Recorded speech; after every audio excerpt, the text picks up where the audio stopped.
Ladies and gentlemen, in this RedGamingTech.com video we're going to be discussing next generation consoles as a whole and just what their step in power is going to mean, as well as just how far they're going to be pushing gaming technology. Now, obviously the PS4 is shaping up to be a very powerful machine, especially if you compare it to, say, the PS3. However, is it really enough for game engines of the future and just what's going to be cut? So this is going to be a kind of an itsy bitsy video because there are many different aspects to this, and I have a feeling that I'll probably have to do a follow-up one which is most likely going to answer quite a few questions maybe in several months time when we really get to see what developers are capable of. Now, one thing is for sure, I've done Killzone analysis videos, both of the lighting now and of the graphics overall, and it's very impressive stuff. And there is no getting around the fact that the PS4 is looking to be a very powerful step forward for gaming. However, it doesn't necessarily mean it's going to be sufficient. Now, developers are usually of two mindsets. Developers are saying that the PS4 is very easy to use. On the other hand, other developers who are specifically used to PC development have also said it doesn't really do anything that's, what's the word I could use, spectacular. I'll give you guys an example of this. Back in 2012, there was a tech demo using Unreal Engine 3, and it was actually called the Samaritan demo. Now, it required 2.5 teraflops of GPU power, and this was running at 1920 by 1080, so 1080p, at 30 frames per second, and this was with 48 operations per pixel. So that gives you a total of around 2.5 teraflops of computing power. Now, once again, their hardware that they've been using to demo this stuff has been NVIDIA. Not for any other reason, I'm assuming, just because they used that hardware. Certainly AMD's hardware was quite capable. And they were using, I believe if memory serves, a GTX 680, which is a fairly high-end graphics card, of course, on PC. Now, the GTX 680 has just over 3 teraflops of computing power, which is pretty high. Now, if you were to compare the 2.5 teraflops of computing power for the Samaritan demo, and then, of course, you compare that to the 1.84 of the, well, PS4, you could see that there's a bit of a discrepancy there. Now, there has also been recent rumors from Camp Microsoft, specifically that Microsoft themselves are having issues with heat on the Xbox One. Now, supposedly the rumors are, in case you guys haven't heard, is that basically they're needing to underclock the GPU by between 1 to 200 megahertz. Now, we assume the GPU is running at stock, which means that it was running at 800 megahertz, which is exactly the same as PS4's GPU. And as such, if that is the case, it'll actually fall under the 1 teraflop of computer power. It'll be around 900 G-flops, which, yeah, it's not particularly amazing, to be completely honest with you. And I don't care if you're a Sony fan, or whether you're a Nintendo fan, or whether you're a PC gamer, or whether you're a Microsoft fanatic. It's actually bad news for everyone. And I'll tell you why. Because I'm sure you guys have heard me say that the Convoy sails as slow as the slowest ship. In other words, it can't, if technology basically cannot move faster than what most ports can do. Now, the PS4 version, just for example, let's say the PS4 is twice as powerful as Xbox One. That's fantastic news for exclusive games. For example, Killzone and Infamous, just to use two examples that we know exist.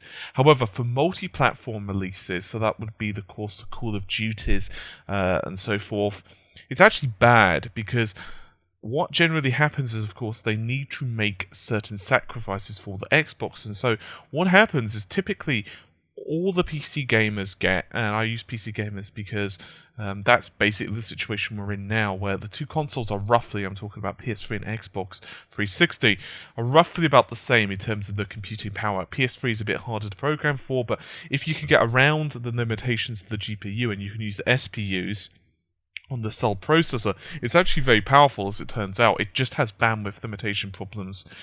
But suffice to say, the problem with all of this is very simple. A lot of the time, the PC versions of the game just have parts tacked on. Now, occasionally this is not the case. For example, Batman Arkham City, of course, had NVIDIA physics included with it, as well as some DX11. As it turns out, it also had, of course, the usual 60 frames per second and 1080p and so forth, which of course is far higher than the consoles are able to render, and so forth with Call of Duty as well. So that's good. The problem is that there are still all certain levels of physics and various effects that we simply cannot see because, well, the consoles just weren't able to do it, so they just basically could not bake it into the engine. You may remember that the PS4 was showing off the Unreal Engine 4 technology, specifically the Elemental demo. The Elemental demo is actually really impressive because it shows really nice lighting. Now, if you guys check out the comparison, by the way, it's on this channel, and I've done a direct comparison. But the lighting on the PS4 actually looks really good, but basically Epic have had to remove a technique that they were using for the PS4. Now, sources are really up in the air, and you can check out another video that I've got, the Killzone lighting video actually, and there's links as well, and articles. In fact, you can go to Red Gaming Tech and check out the Killzone lighting articles, and you can see all the relevant links, so you can see that I'm not making this stuff up, or you can Google it yourselves, whatever tickles your fancy. But suffice to say, Epic have been really dicey on what they're going to be doing with SVOGI, which is a form of lighting. I'm not going to go too heavily into it on this video because of exactly what SVOGI is, because it's quite a complicated subject, and this video is going to be quite lengthy as is. So if you guys want to know about that, you can read the article or whatever you want to do. And as it turns out, basically the amount of computing power that they figure they're going to need, because the engine itself is going to be developed for multiple platforms, and of course that doesn't just mean Xbox and PS4 and PC. Of course it also means scale to mobile devices, because as you guys are probably aware, you may be aware of this anyway, that NVIDIA themselves have actually said that, you know what, in a couple of generations of cell phone technology, probably 1 to 2 generations, we're going to have chipsets in our hands that are going to be more powerful than the Xbox 360 and PS3. That's just a fact, because the GPUs on both of those systems now are slow. Right? They've been around for a long ass time. If you guys want another point of comparison, you can check out, say, how PC GPUs have moved along. We're at the stage now where we have GPUs on the PC that are capable of putting out, 5 teraflops of computing power. Now, the problem, of course, is that these are quite expensive. And NVIDIA, of course, are going to be, as well as AMD, are going to release new GPUs all the time. But the problem is, well, Epic have said that they can't design engines that can only work on very high-end PCs. The problem, of course, is that PCs move along really fast. Now, the CryEngine, which was originally used for Crysis 1, if you actually look at that game, Crysis 1, and you actually look at the graphics in Crysis 1, you guys can look at screenshots. I think I might have a video on the channel or whatever you want to do. You'll notice that it looks pretty gosh darn good. It does have some texture resolution problems in some areas, and the lighting definitely improves in, say, Crysis 3, and so on and so forth. But you've got to bear in mind how old that game is. If you were to look at games of its era, and you would compare them to, say, Crysis, and then you would compare those at max settings, you can see there's an absolute extravagant difference in graphical fidelity. Why? Because I'm sure you've all heard the meme, can it run Crysis? Now it doesn't really mean much, yeah? Because any PC can basically run Crysis. Because obviously now we've got GPUs that are so powerful, they can the engine's been so heavily optimized. The problem is they've put so much work into the actual optimizations of the engine. They've not really pushed the graphics as much as maybe they could have, and that's just fairly evident. Really, is what it comes down to. You could see that when they originally made Crysis, the original Crysis, it murdered PCs. And the problem with this, of course, is PC gamers, if you've got a high-end rig, let's say you've just dropped 1,000 on your rig, right? So that includes new hard drives. There weren't really SSDs then. Well, I can't really remember when SSDs were introduced, to be honest. That's pretty weak, but whatever. Let's say you've just dropped £1,000, which is obviously a lot more in dollars, but whatever. And we're talking maybe SLI possibly, or Crossfire, and we're talking high-end PSU to run it all, and a high-end CPU, and so on and so forth and so forth. You're not going to be that happy, because people are pissed.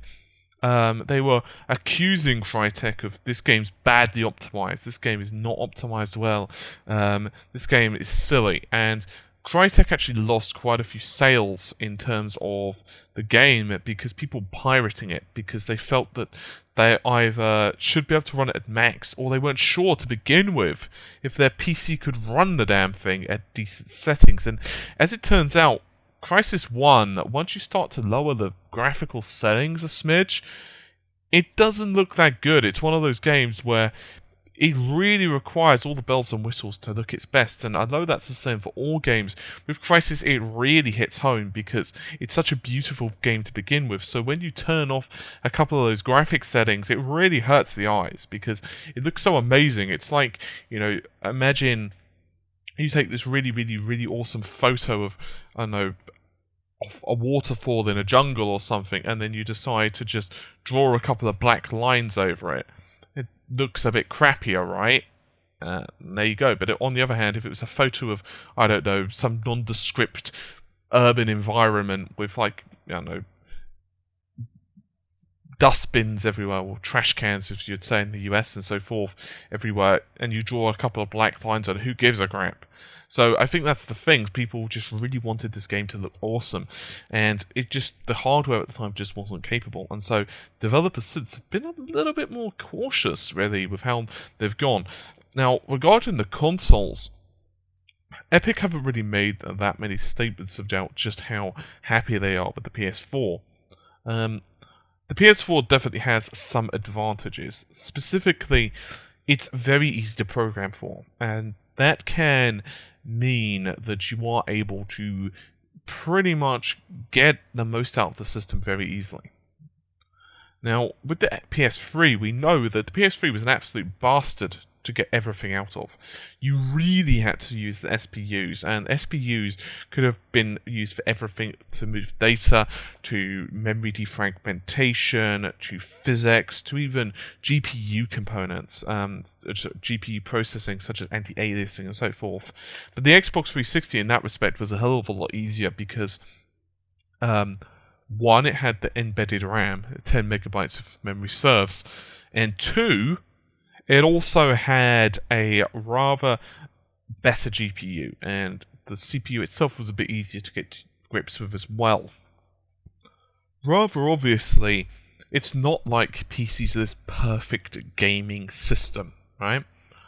As much as I love PC gaming, the sad fact of the matter is that there are issues with PC gaming. Specifically, hardware costs more, and for number two, to be honest with you, if you don't know what you're buying, in other words, if you don't really know what the hell you're doing, it's very easy to buy a lemming. And when I was young, I bought a couple of crappy graphics cards. I'll just be frankly honest. I mean, I did buy a couple of, maybe not exactly stinkers, but I didn't exactly choose wisely. Let's go with that. Later on, I learned my lesson, and I was very diligent with my research. And the fact is, you don't really know when a new GPU is going to come out. Usually there's a couple of rumours maybe, but it usually comes out really quickly because GPU turnaround is about 12 to 18 months. However, even if there was no such thing as consoles, right? Let's say consoles were just either completely and utterly unpopular, so no one had them, or they just simply didn't exist.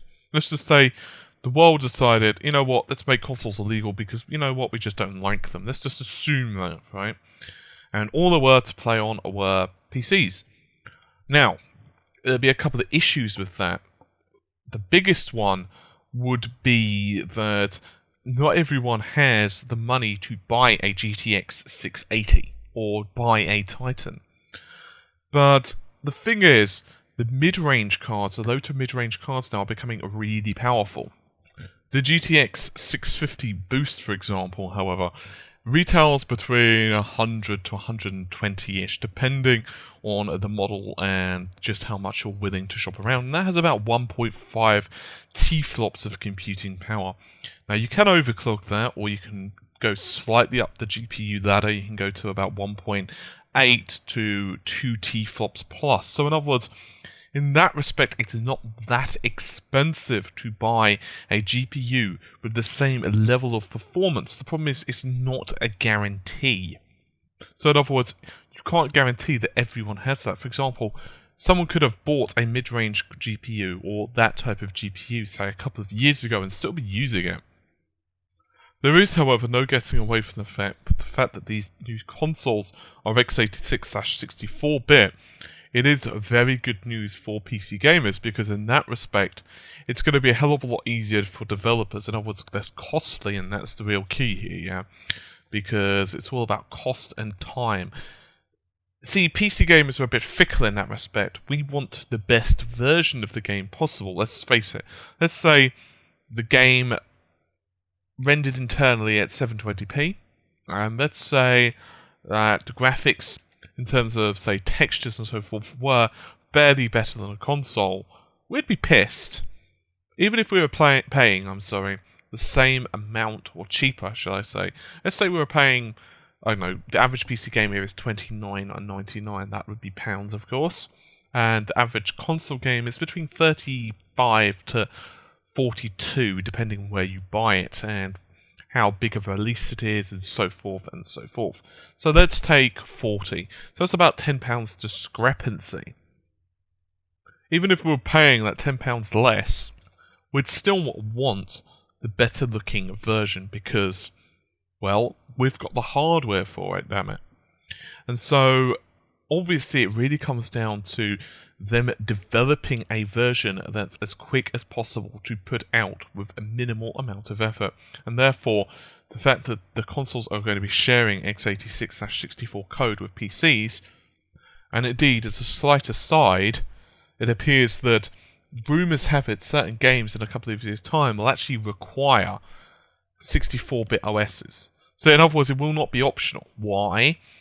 There's going to be a couple of reasons. Most likely because it's already going to be developed for consoles, which have, of course, 64-bit instructions. And also, most likely, those games will require more than 4 gigs of RAM. And so, because they require to address more than 4 gigs of RAM, well, you can't do that in 32-bit. It's that simple. It's like, I cannot ask you to jump all the way up to Mount Everest. It's just not going to happen. And just like that, 32-bit cannot really address can address more than 4 gigs. Now, of course, we have the PS4, which has, well, 8 gigs of RAM, and of course, those textures in Killzone alone are massive.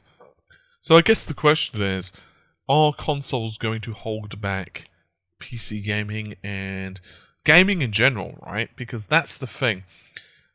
When you say hold back PC gaming, it's a very negative statement, in my opinion, from both perspectives. Because the thing of it is, if I was to say to you, this is holding back gaming, you may take it as, oh, okay, he's coming across as someone who is really pro PC and, you know, that's it.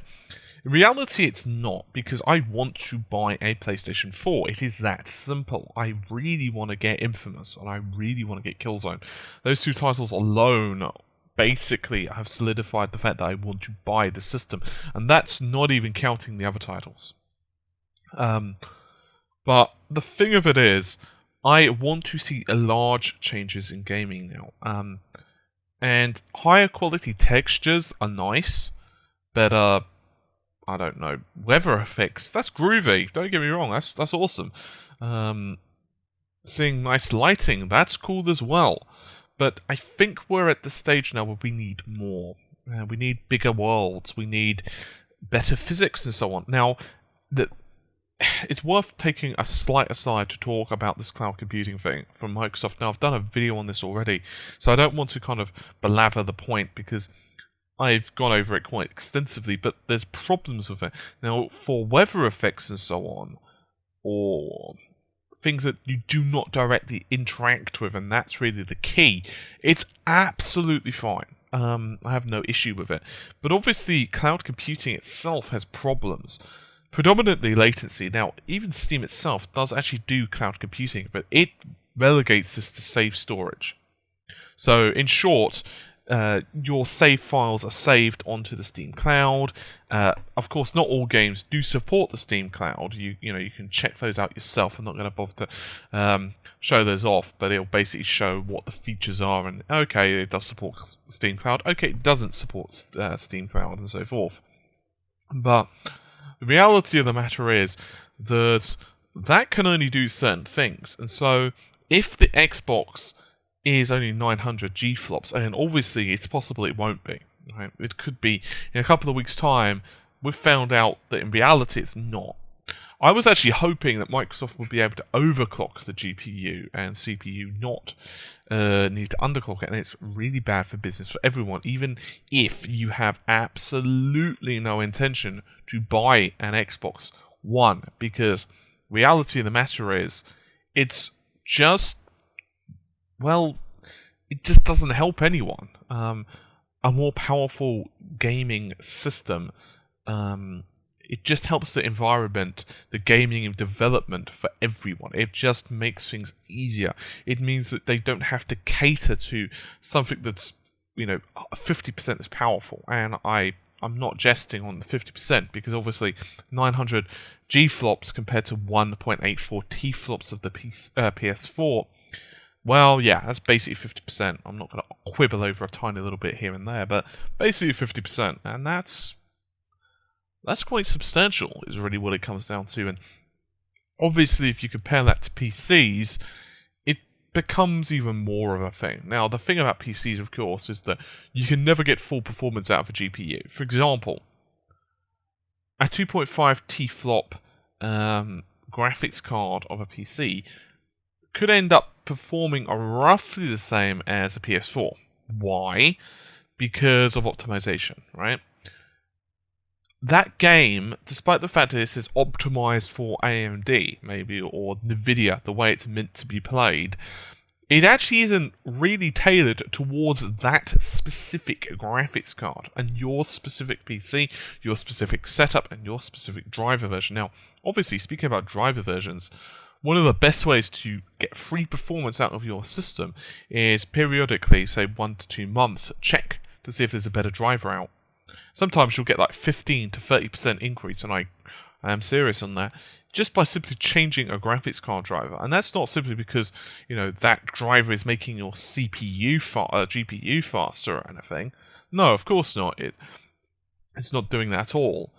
All it's basically doing is being more, well, it's just optimized. It just is that simple. It just tells the GPU to more efficiently render that game. And obviously I am simplifying it a bit, but you get the idea.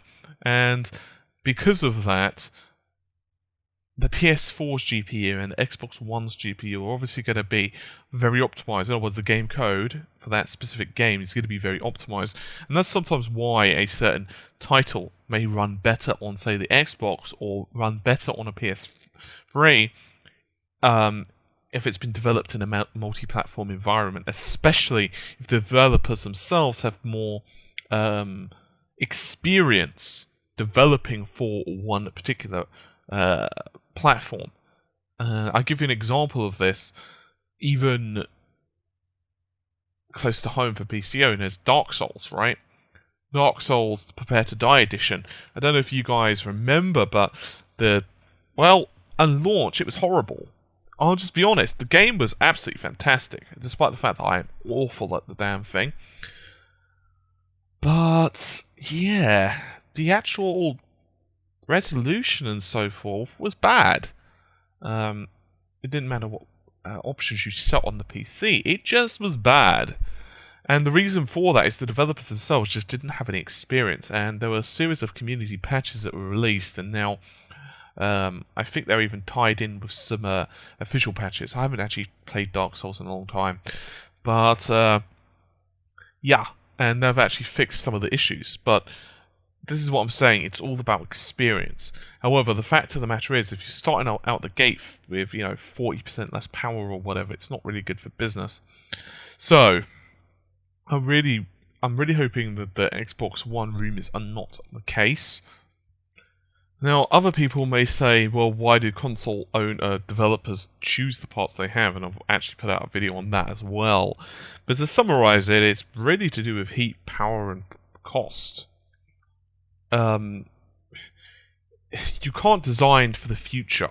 In other words, you can't just say, well, we're gonna keep waiting and waiting and waiting. At some point you have to make the plunge and start developing for something. And obviously certain piece of technology, like we know that Sony kept bumping up the amount of RAM on the system. But you can't just say, well, we think that we'll develop the rest of the system, and then 6 years, 3 years afterwards, we'll choose the GPU. No, at some point you just have to make the decision.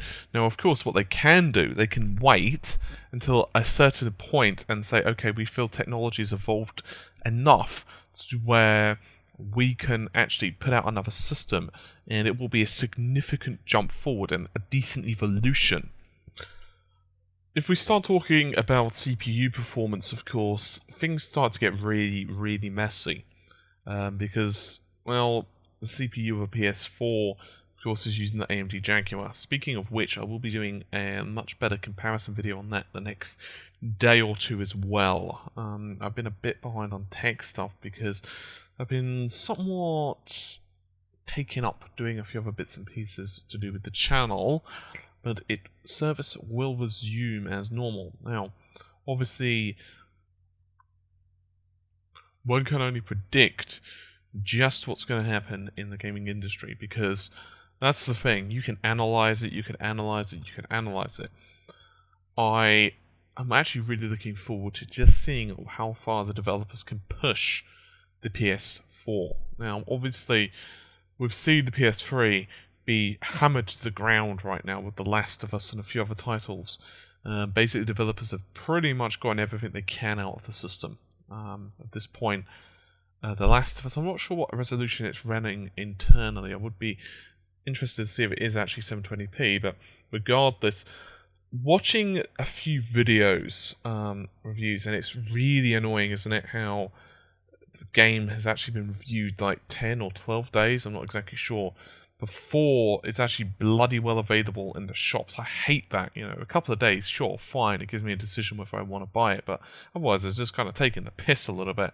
Regardless, in this respect, I have a feeling that just from watching some videos, unless they were really screwing up with the capture process, and I don't think they were, there were some dips definitely below 30 FPS. That's not criticizing the game. To be honest with you, I am shocked that the PS3 is able to create such visuals. Because, to be honest with you, if that game had actually been released on the PS4 or PC, I think we would have been amazed. I think we would have been on the floor with how good that game actually did look. So anyway, yeah, this has been a bit of a bitsy video, just kind of a thoughts and opinions one. But hopefully you've enjoyed it somewhat. I will be seeing you guys hopefully soon. So take care and bye for now.